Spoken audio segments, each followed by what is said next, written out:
So, ayun, magpunta tayo ngayon sa Biwok. Makikita nyo po, ngayon po ay, yan, nagasuot ako ng bang kalakal. So, tahan po natin.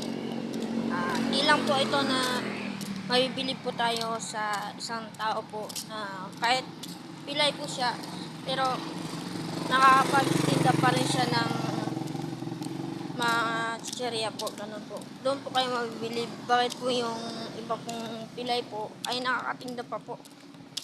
Yun po. Sige po, tara. Sabayan natin dito maglakad. Yan po.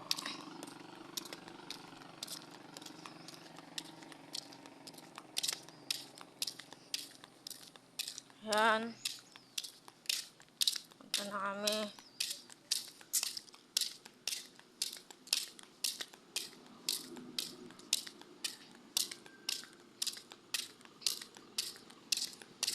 Yan po, pansinin nyo po yan.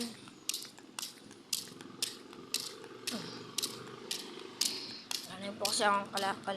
Yan po ay galing po ako sa kalakal kanina po. Yun. Nag-charge lang ako ng cellphone ko, kaya hindi ako ngayon nakakapag-diskarte para makakaano ako yun. So, yun. So, papunta na tayo doon sa Biwok ngayon. Pansinin nyo mamaya ano po yung itsura niya ngayon. Anong itsura yung kaibigan ko po.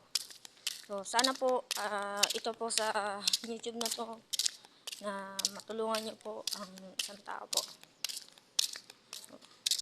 Yan, malapit na po tayo.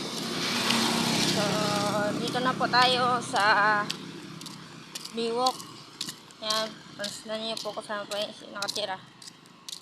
Ano po. Yan. Yan na po tayo. Ang Biwok. So, dito na po tayo sa Biwok. Yun. Alas 4:39. Yan. Mag-alas 5 na. So, dito sa ating cellphone ay 4:50 AM. Yan po. Ayun, hanggang dito lang muna yung pagbibigyan natin, no. Mamaya ipapakita ko sa inyo kung saan po siya naka-stay. So, God bless you. Ako nga pala sa MJ.